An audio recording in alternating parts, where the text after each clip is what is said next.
सभी को Radhe Radhe. Riddhi Siddhi physics coaching classes में एक बार फिर आपका बहुत बहुत स्वागत है।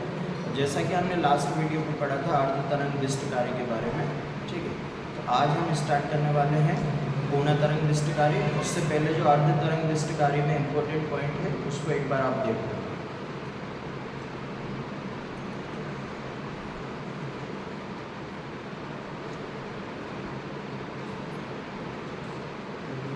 देखो, कल हमने अर्ध तरंग दिष्ट कार्य पढ़ा था। उसका इनपुट सिग्नल इस प्रकार से दिया था हमने। इनपुट का मतलब होता है निवेश। हमने देखा था कि प्लस वाले में जो आपका डायोड था वो कौन से बिनती में था, अग्र में, और माइनस वाले में काय में था, वो पश्चिम में। और इसका जो निर्गत सिग्नल बनाया था हमने वो इस प्रकार से, यहाँ पर धारा प्रवाहित हुई थी प्लस में, और माइनस में कोई धारा प्रवाहित नहीं हुई थी, इसको खाली छोड़ देंगे, जीरो बता देंगे। फिर प्लस में धारा प्रवाहित हुई थी, फिर माइनस में कोई धारा प्रवाहित नहीं हुई, ठीक। इस प्रकार से ये जो आपका अर्ध तरंग दिष्ट कार्य है ये क्या करता है, आधे चक्र को तो डीसी में बदल देता है लेकिन आधे चक्र को डीसी में नहीं बदलता। इसलिए इसका नाम क्या रखा गया, अर्ध तरंग दिष्ट कार्य। इसलिए इसकी जो दक्षता है, दक्षता का मतलब ये कितना काम कर रहा है, तो ये आधा काम कर रहा है, ठीक है। तो इसकी दक्षता बहुत कम होती है, और कितनी होती है, तो दक्षता इसकी कितनी होती है, लगभग 40%, ठीक है। ये वाले पॉइंट आपको, ये सेकेंड वाला पॉइंट काफ़ी इंपॉर्टेंट है, इसका ध्यान रखना आपको कि अर्ध तरंग दिष्ट कार्य से प्राप्त जो निर्गत सिग्नल है ये आपका निर्गत सिग्नल है, ठीक है, ध्यान रखिएगा। ये निर्गत यानी आउटपुट है, और ये आपका निवेशी है जिसको हम क्या कहेंगे, इनपुट कहेंगे, ठीक।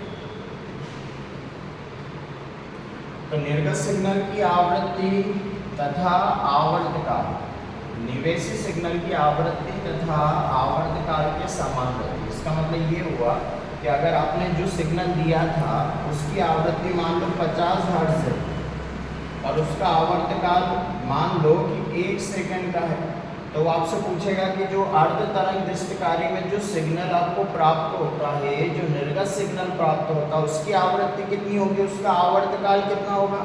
तो आपको ये ध्यान रखना है, अगर आपका दिष्ट कार्य अर्ध तरंग दिष्ट कार्य है तो जो निवेशी की आवृत्ति है वही इस निर्गत की आवृत्ति होगी। इसका मतलब निर्गत की आवृत्ति भी कितनी होगी, 50 हर्ट्ज होगी, ठीक। और इसका आवर्तकाल वही होगा जो निवेश का है, तो इसका आवर्तकाल भी कितने सेकंड का होगा, 1 सेकंड का, ठीक। तो ये काफ़ी इंपॉर्टेंट पॉइंट है, इसको आपको ध्यान रखना।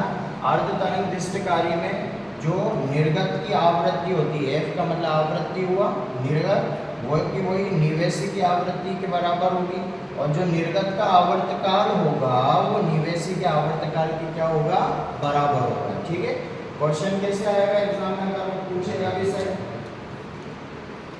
वो अगर आपसे पूछेगा तो वो इस प्रकार से क्वेश्चन पूछेगा कि अर्ध तरंग दिष्ट कार्य में जो निवेशी सिग्नल है, ठीक है, निवेशी का मतलब जो अपन देते हैं यानी इनपुट, तो अर्ध तरंग दिष्ट कार्य में निवेशी सिग्नल की आवृत्ति मान लो f है, और आवर्तकाल कितना है, t है। तो बताइए जो आपको सिग्नल प्राप्त होगा उसकी आवृत्ति कितनी होगी, तो उसकी आवृत्ति भी कितनी होगी, f होगी, और उसका आवर्तकाल भी कितना होगा, t होगा। मतलब निवेशी और निर्गत दोनों की आवृत्ति सेम रहेगी और आवर्तकाल क्या रहेगा, सेम रहेगा, ठीक। ये आपको ध्यान रखना।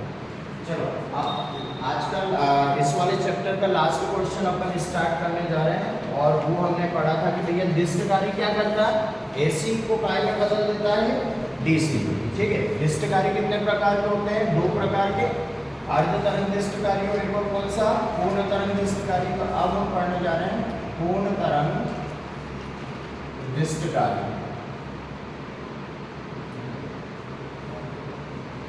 जिसको फुल वेव रेक्टिफायर के नाम से जाना जाता है।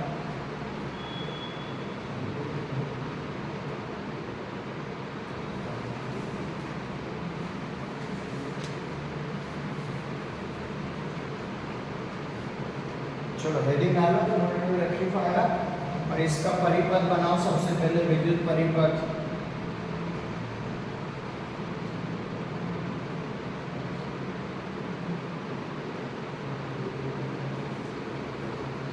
वो का वही सबसे पहले ट्रांसफार्मर की प्राथमिक कुंडली बनाना।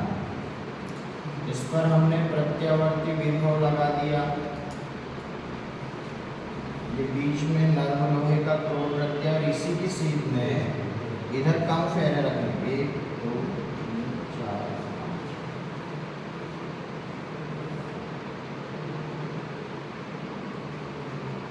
इस बार 2 पीएन संधि दिष्टकारी के रूप में किसका उपयोग किया जाता है? एसी को अगर डीसी में बदलना है तो पीएन संधि डायोड का D1 और इसका नाम देंगे D2। और यहाँ मध्य में एक लोड प्रतिरोध अपने को जोड़ना है।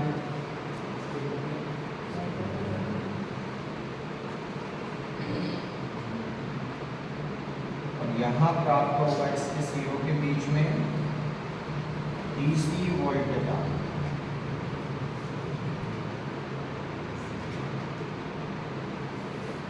और यहाँ प्राप्त होगा एसी वोल्टेज।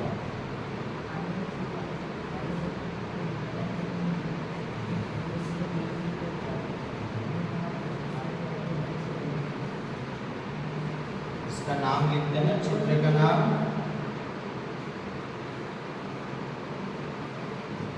पूर्ण तरंग निष्क्रिय।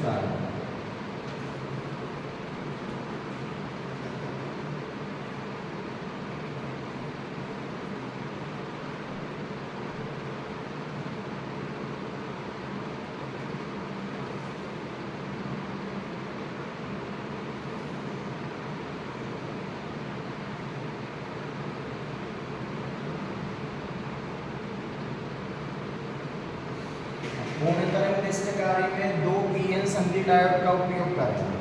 यहाँ पर आपका पॉइंट नाम दे दिया, पॉइंट ए हो गया और यहाँ पर हमने नाम दे दिया पॉइंट बी। और अर्ध तरंग निष्क्रियकारी में केवल एक ही डायोड का प्रयोग किया जाता है। निष्क्रियकारी एक ऐसा उपकरण होता है जो प्रत्यावर्ती वोल्टेज को दिष्ट वोल्टेज में परिवर्तित कर दे। 2 प्रकार के होते हैं, अर्ध तरंग निष्क्रियकारी और एक और होता है आपका पूर्ण तरंग निष्क्रियकारी। अर्ध तरंग का मतलब आधी तरंग को ही डीसी में बदलेगा, पूर्ण तरंग का मतलब ये दोनों ही चक्रों को डीसी में बदल देगा। इसमें बीच में यहाँ पर आपका लोड प्रतिरोध जुड़ा हुआ रहेगा, जिसके सिरों के मध्य में हम डीसी वोल्टेज प्राप्त करेंगे। और जिस एसी को डीसी में बदलना उस एसी को हम यहाँ पर आरोपित करेंगे।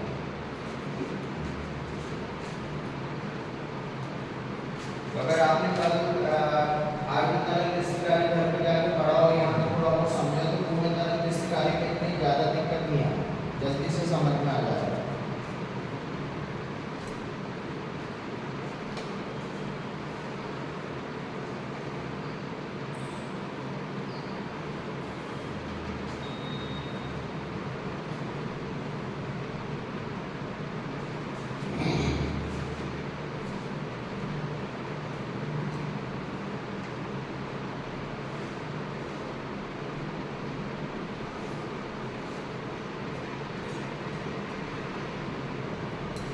इसको डॉट प्रतिरोध को बीचों बीच में जोड़ना चाहिए, ठीक है। अब बना लिया ठीक है, लेकिन ये ध्यान रखना इधर जितना गैप है उधर इतना गैप है, इस प्रकार से बीचों बीच में जोड़ना। चित्र का नाम लिखो।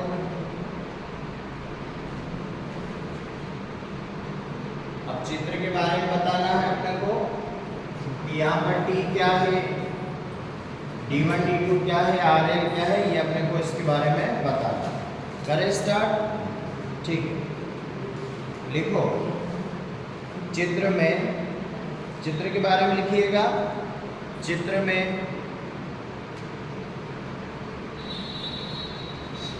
पूर्ण तरंग निष्क्रियकारी, चित्र में पूर्ण तरंग निष्क्रियकारी दर्शाया गया है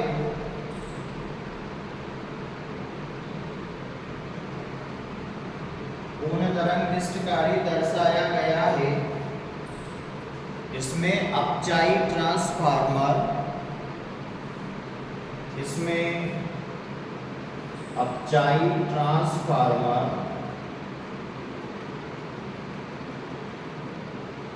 कैपिटल टी, यानी टी क्या है उसमें, अपचाई ट्रांसफार्मर। ट्रांसफार्मर बोर्ड पर लिखा है, ऐसे लिखो भैया, इसमें अपचाई ट्रांसफार्मर कैपिटल टी, कॉमा लगाना, डायोड D1 तथा D2, डायोड D1 तथा D2 एवं लोड प्रतिरोध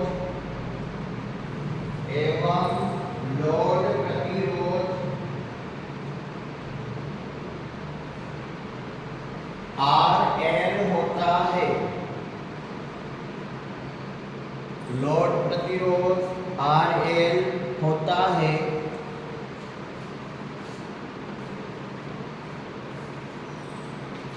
प्रत्यावर्ती वोल्टता को शॉर्ट फॉर्म में प्रत्यावर्ती वोल्टता को एसी वोल्टता भी बोल सकते हैं। प्रत्यावर्ती वोल्टता को प्राथमिक कुंडली पर, ये प्राथमिक कुंडली लगा, प्रत्यावर्ती वोल्टता को प्राथमिक कुंडली पर आरोपित किया जाता है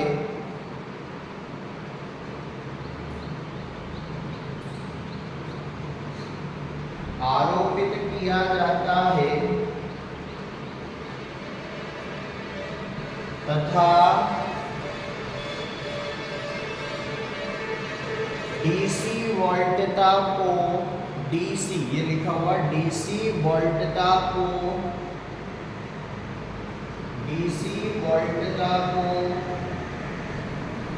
द्वितीयक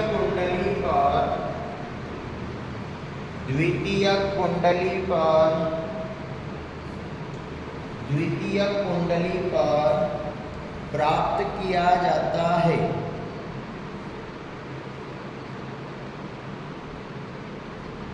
द्वितीयक कुंडली पर प्राप्त किया जाता है। ठीक है, अब देखो इस चित्र के बारे में समझ लो। अपने को ये बताना है कि जो कैपिटल टी है चित्र में, वो अपचाई ट्रांसफार्मर है, जो D1 और D2 है वो आपके डायोड होगा, और जो RL है वो लोड प्रतिरोध है। जो प्रत्यावर्ती वोल्टता है उसको प्राथमिक कुंडली पर लगाया जाता है और डीसी वोल्टता को द्वितीय कुंडली पर प्राप्त किया जाता है। ठीक, इसका कार्यविधि हेडिंग डालेगा, कार्यविधि समझाएंगे।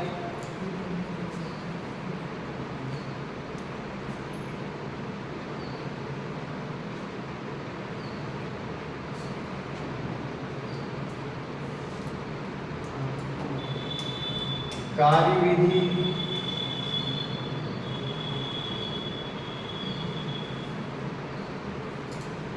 लिखो। कार्यविधि में प्रत्यावर्ती वोल्टता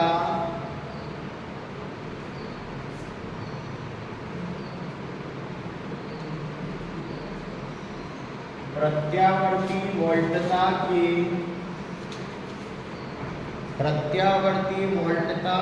धनात्मक अर्ध चक्र में, प्रत्यावर्ती वोल्टता के धनात्मक अर्ध चक्र में बिंदु ए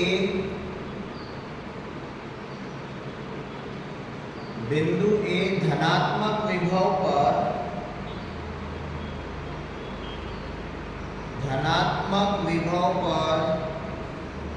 तथा बिंदु B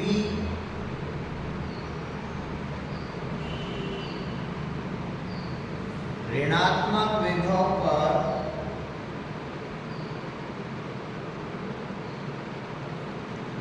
आ जाते हैं।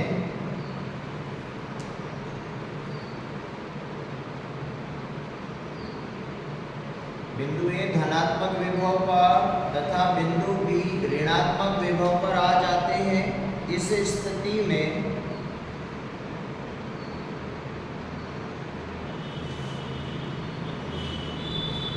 इस स्थिति में डायोड D1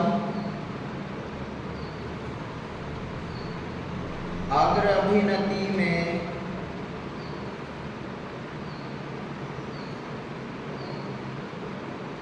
तथा डायोड D2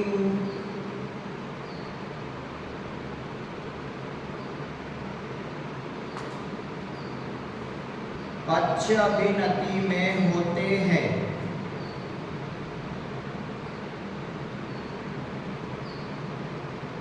पक्ष अभिनति में होते हैं। डायोड D2 पक्ष अभिनति में होते हैं। इसके परिणाम स्वरूप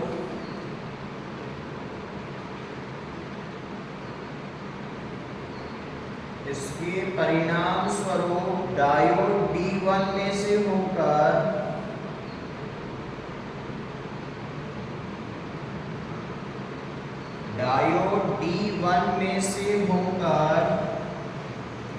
लोड प्रतिरोध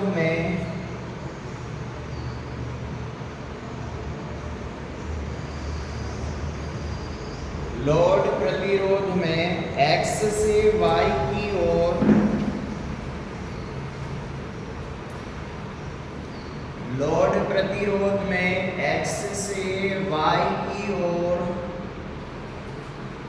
धारा प्रवाहित होने लगती है।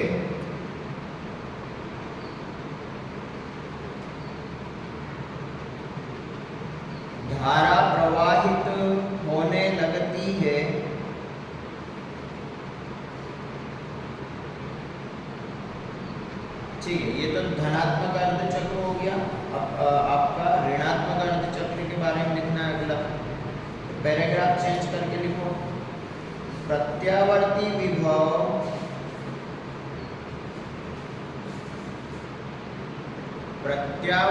विभव के ऋणात्मक अर्ध चक्र में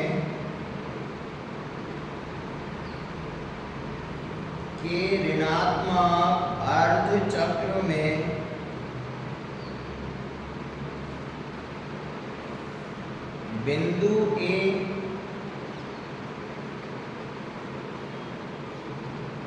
ऋणात्मक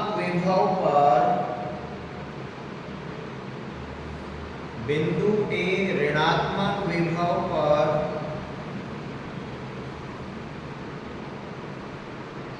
तथा बिंदु B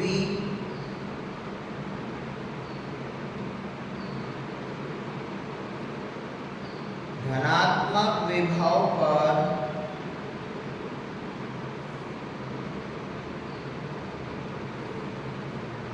होते हैं।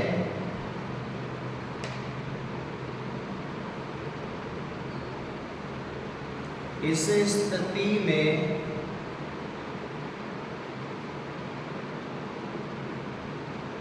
डायोड D1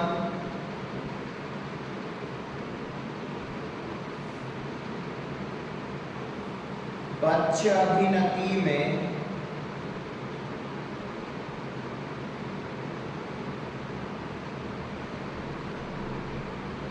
तथा डायोड D2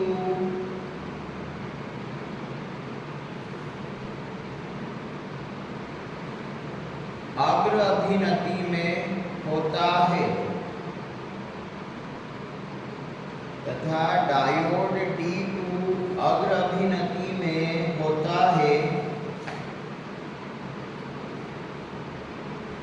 परिणाम स्वरूप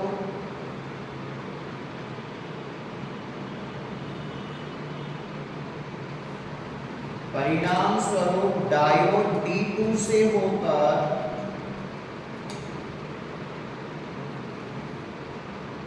लोड प्रतिरोध में D2 से होकर लोड प्रतिरोध में X से Y की ओर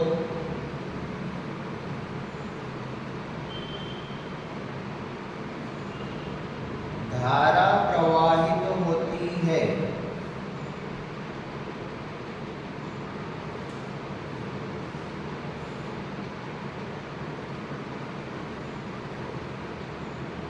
है, दोनों अर्धचक्र हो गए।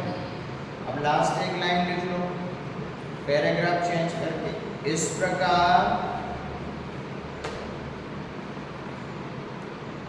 प्रत्यावर्ती विभव के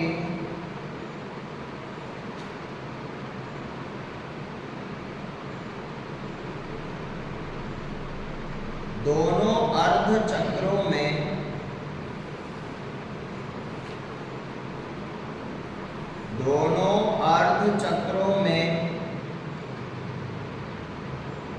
धारा का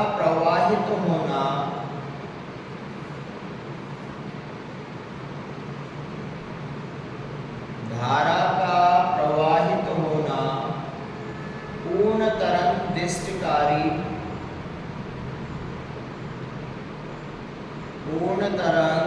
दिष्टकारी कहलाता है।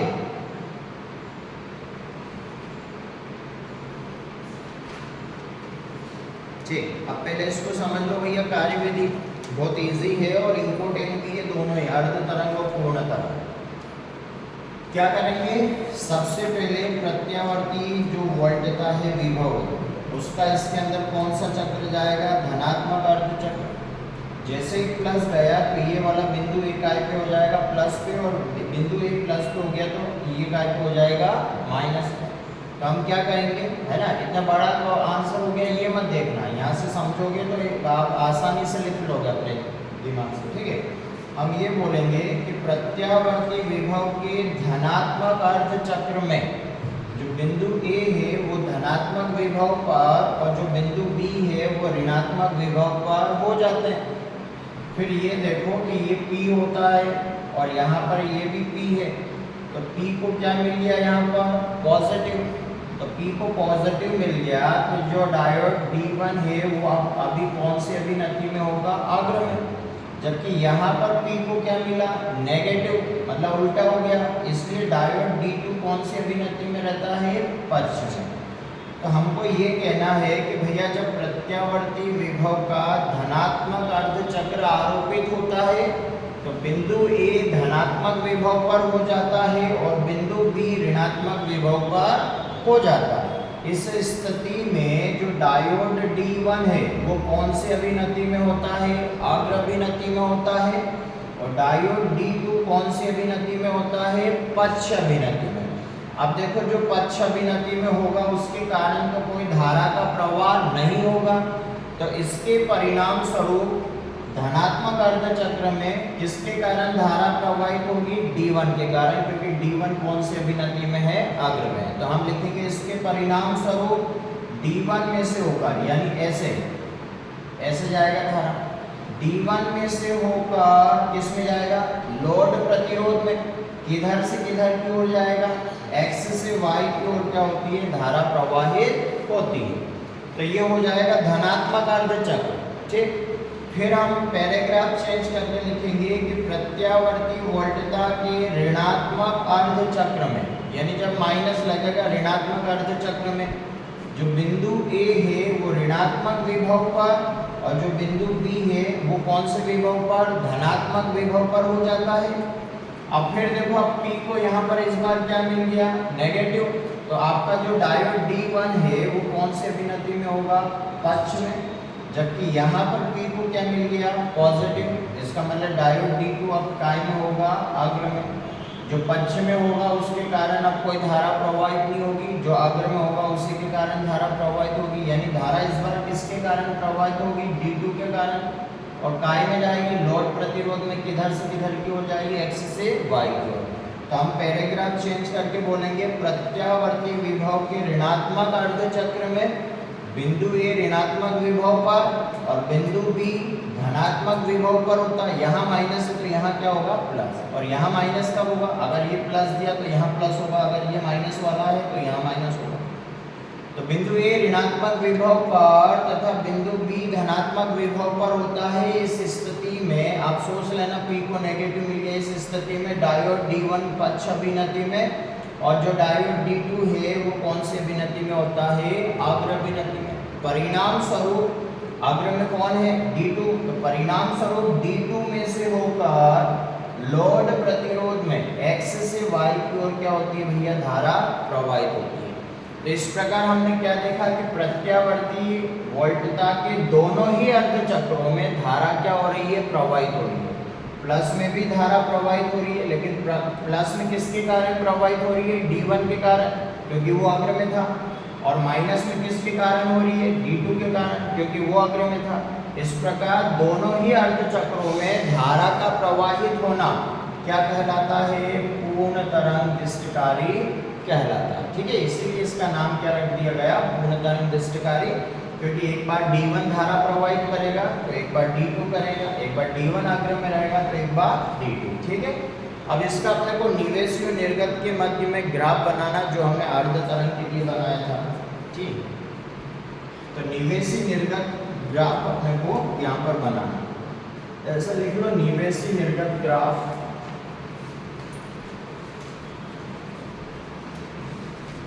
ये बहुत इजी है, एक बार जाके आप बिल्कुल समझ के ना उसको रट्टा मत मारो, समझ लो उसको और अपनी लैंग्वेज में लिख दो कि भैया धनात्मक अर्ध चक्र होगा तब बिंदु ए पर प्लस होगा, बिंदु बी पर माइनस होगा, जिससे आपका D1 जो है वो आ गया। ठीक है, निवेशी मतलब जो आपने दिया, निर्गत यानी जो आपको प्राप्त हुआ, और वो ग्राफ बनाना, निवेशी निर्गत ग्राफ बनाना। आप सबसे पहले पेंसिल से ऐसे लाइन खींचिएगा, इसको दो लाइन में विभाजित कर लेना। यहाँ पर रहेगा निवेशी वोल्टता यानी जो आपने दी है, और यहाँ पर रहेगा निर्गत वोल्टता जो आपको प्राप्त होने वाला है।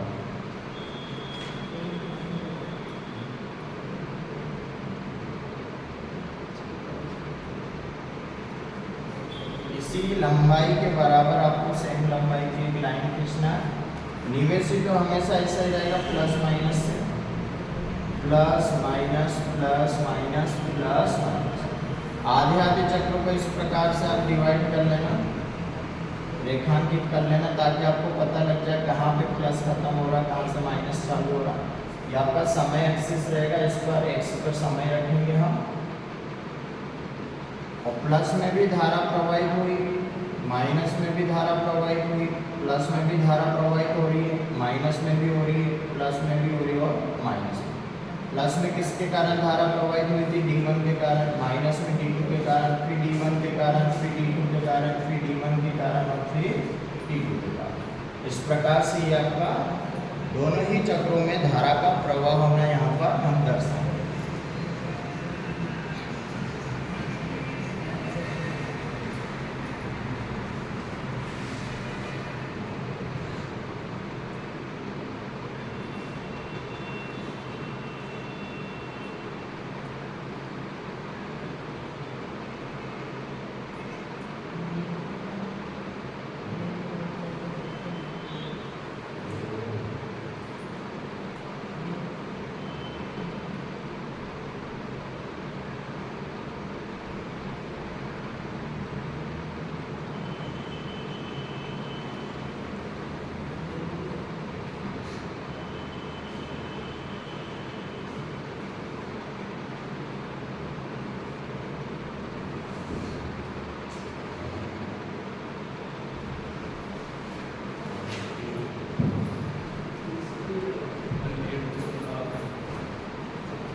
आगे जाके अर्ध तरंग और पूर्ण तरंग दोनों क्वेश्चन कंप्लीट कर लेना।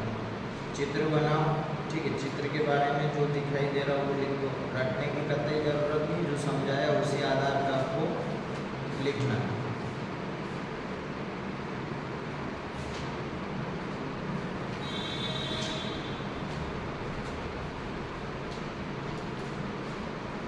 कल तो नहीं, कल क्या गुरुवार है,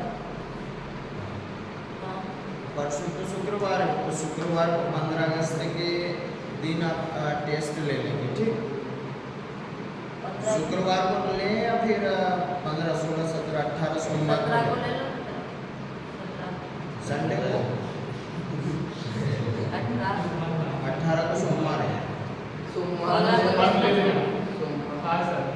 सोमवार को ले लो, ठीक है। लेकिन 2 दिन छुट्टी रहेगी आप। हाँ याद तो तुम खूब करोगे, मेरे को पता है। एक दोनों दिष्टकारी में से एक दिष्टकारी दूंगा मैं, बना लो जल्दी बना लो।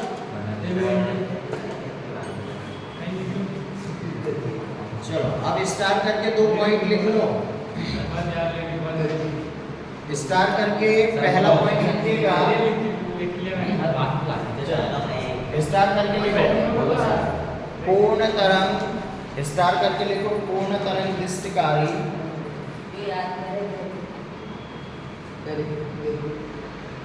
पूर्ण तरंग दिष्टकारी की दक्षता, पूर्ण तरंग दिष्टकारी की दक्षता अधिक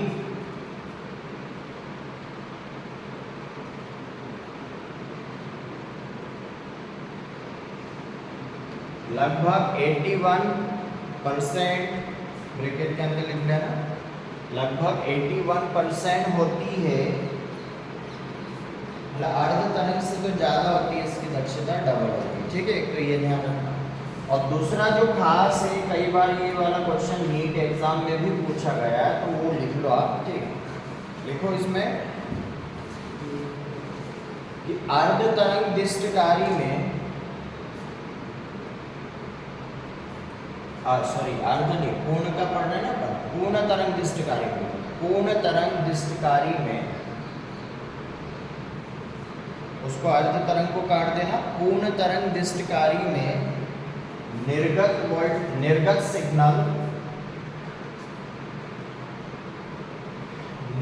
सिग्नल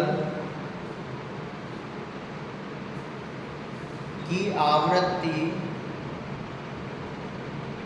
निर्गत सिग्नल की आवृत्ति निवेशी सिग्नल की आवृत्ति से, निवेशी सिग्नल की आवृत्ति से, निवेशी सिग्नल की आवृत्ति से 2 गुना होती है, 2 गुना होती है,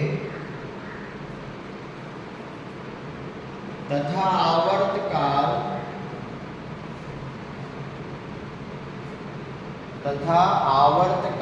आधा हो जाता है, तथा आवर्तकाल आधा हो जाता है।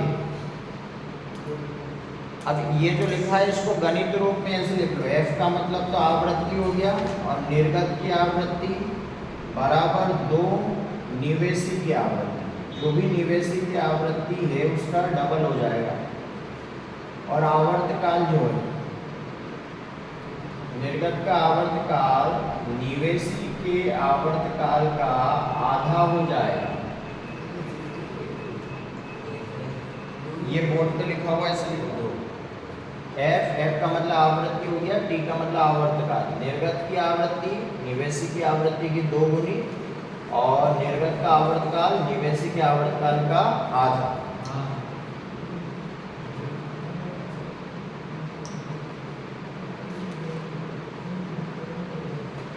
अब देख लो क्वेश्चन कैसे आएगा, इधर ध्यान समझ लो कि अगर मान लो कि जो निवेशी वोल्टता है उसकी आवृत्ति 50 हर्ट्ज है, यानी जो F है वो 50 हर्ट्ज है इस निवेशी, और आवर्तकाल जो है वो मान लो 2 सेकंड का है, तो वो आपसे पूछेगा कि पूर्ण तरंग दिष्टकारी में निवेशी की आवृत्ति 50 हर्ट्ज है, कुछ भी दे दो, ठीक। आवर्तकाल 2 सेकंड है, तो बताइए जो निर्गत वोल्टता होगी, जो निर्गत विभव होगा उसकी आवृत्ति कितनी होगी। तो हमने क्या लिखा कि निर्गत वोल्टता की जो आवृत्ति होगी वो निवेशी वोल्टता की आवृत्ति की कितनी होती है, 2 गुना, और निवेशी की कितनी है 50, तो 50 का 2 गुना करेंगे तो कितना होगा 100। इसका मतलब इसकी जो आवृत्ति होगी, ठीक, वो हो जाएगी 100 और हर्ट्ज। और आवर्तकाल, इसका आवर्तकाल इसके आवर्तकाल का क्या होता है, आधा होता है, इस वजह से इसका आवर्तकाल जो है इसका आधा हो जाएगा, तो 2 का आधा होकर कितना हो जाएगा, 1 सेकंड। तो ये होता है पूर्ण तरंग दृष्टिकारी। अर्ध में तो जो इसकी आवृत्ति वही इसकी रहेगी, जो इसका आवर्तकाल है वही इसका रहेगा, लेकिन पूर्ण तरंग दृष्टिकारी में इसकी आवृत्ति की दुगना हो जाती है और इसका आवर्तकाल का क्या हो जाता है, आधा हो जाता है। तो इस तरह का कभी क्वेश्चन आ जाए तो आपको ध्यान रखना है। ठीक है भैया, ये अपना चैप्टर नंबर जो आपका 14 है ये आज समाप्त हो गया। ठीक, कल अपन इससे रिलेटेड जो ऑब्जेक्टिव क्वेश्चंस है जो मैंने आपको सेट दिए थे वो ऑब्जेक्टिव क्वेश्चंस करेंगे। ठीक, तो आज के लिए इतना बहुत है। परसों से हम नया चैप्टर स्टार्ट करेंगे, तब तक के लिए सभी को राधे राधे।